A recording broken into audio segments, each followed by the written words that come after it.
start reinforcing their network of experienced journalists. Hey. Okay, so How are you? Ian Overton is editor of the independent London-based Bureau of Investigative Journalism, who are now going to analyse the material and produce their own documentaries.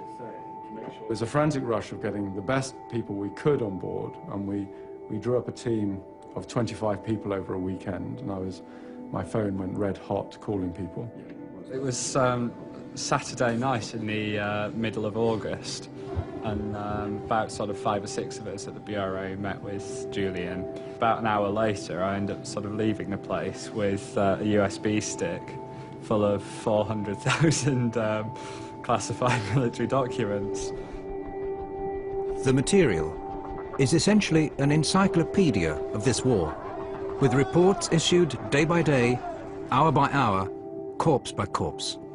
Absolutely unfiltered. These are the reports written by people on the ground straight afterwards. It's kind of the day-to-day war through their eyes. And that's, you know, that's new. We haven't been able to do that before, ever, really. The material tells of tens of thousands of civilian casualties, figures that the US have withheld to date, and the widespread practice of torture that the US said they'd put a stop to is still being practiced by their Iraqi allies.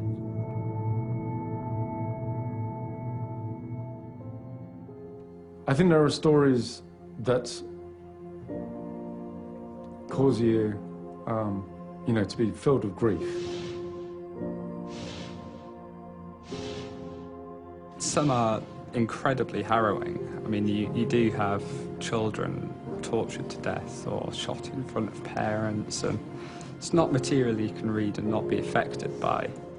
When I was reading the reports, you read a young American soldier writing in a very, very bureaucratic, anodyne, sterile way about a father who's driving his children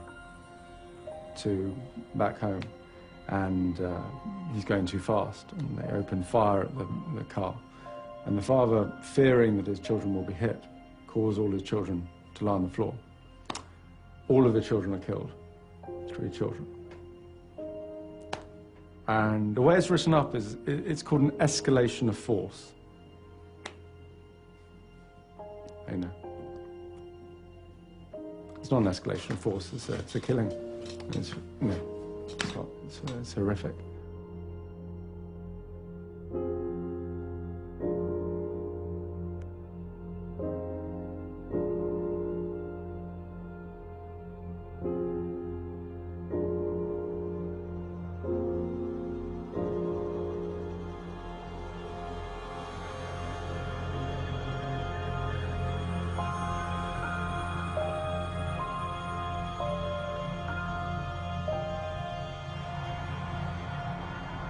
This is anything truly new in war.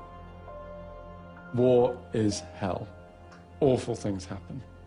And what these logs tell us is that war is hell. They don't hide from the truth. They're not spun by a military spin doctor talking in an air-conditioned conference room in the green zone. This is visceral, unequivocal death written in raw detail.